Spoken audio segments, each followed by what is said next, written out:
আসসালামু আলাইকুম সবাইকে, কি খবর সবার? আমরা আজকে এক ফ্রেন্ডের বাসায় ঘুরতে গেছিলাম, আমি আমার এক ফ্রেন্ড। তো বাহিরে প্রচুর রোদ ছিল, আমরা অনেক কষ্ট করেই রোজা রেখে গেলাম ওর বাসায়। ও ঢাকা থেকে আসার পরে দেখা করতে চাইছিল। তো রাস্তায় যাওয়ার সময় বিলের পাশ দিয়ে যাচ্ছিলাম, তো অনেক হাঁস খেলাধুলা করছিল পানিতে, মানে অনেক সুন্দর লাগছিল। ওই যে ওরা দলে দলে ঘুরছিল ক্ষেতের ভিতর দিয়ে, আর ও পানির মধ্যে ওরা সাঁতার কাটছিল। তো ওই যে আমরা যাচ্ছিলাম, গ্রামীণ পরিবেশ, আর অনেক রোদ ছিল রাস্তায় প্রচুর। আর রাস্তার পাশে ছাগল ঘাস খাচ্ছিল, মানে ওরা স্বাধীন মতো ওদের মতো ঘুরছে ফিরছে। আর আমরাও যাচ্ছিলাম, রাস্তায় প্রচুর রোদ দেখতেই পাচ্ছেন।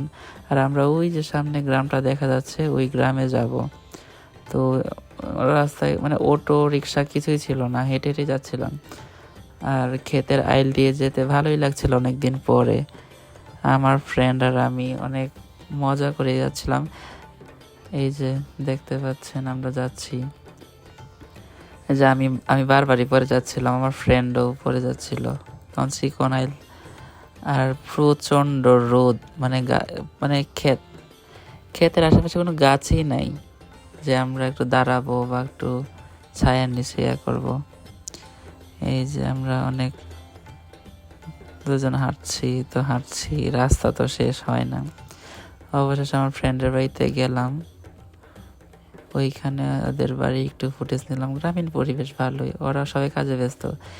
যে ওদের বাড়িতে এসে পা ধুচ্ছিলাম, কারণ কাদায় না, আমরা দুজনেই আইল দিয়ে আসার সময় কাদায় পড়ে গেছিলাম। তো পা ধুয়ে ওদের বাড়িতে গেলাম, যেহেতু রোজা রেখে গেছি। আর অনেক আপ্যায়ন করছে থাকার জন্য, খাওয়ার জন্য, মানে আমরা কিছুই শুধু ওর সাথে দেখা করে চলে আসছি। ওদের বাড়ির কয়েকটা ফুটেজ নিলাম। এই যে ওরা কবুতর পালে, দেখতে অনেক সুন্দর লাগছিল, সরিষা খাচ্ছে। আমাদের ঘর কবুতরের, মানে একবারে মানে গ্রামীণ পরিবেশ, খুব ভালোই লাগলো।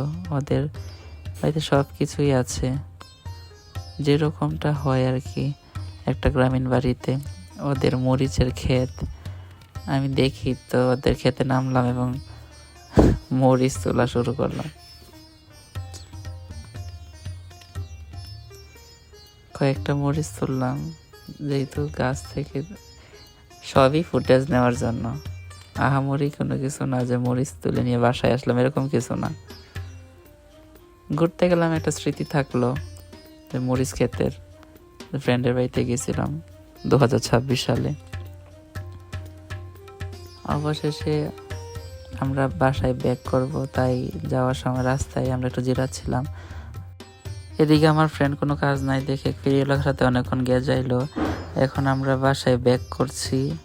রাস্তায় প্রচুর রোদ, পুরো মুখ আমার কালো হয়ে গেছে রোদে।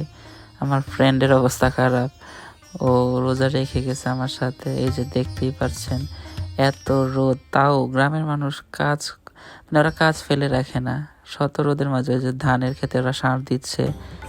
তো আজ এই পর্যন্তই, টাটা সবাইকে।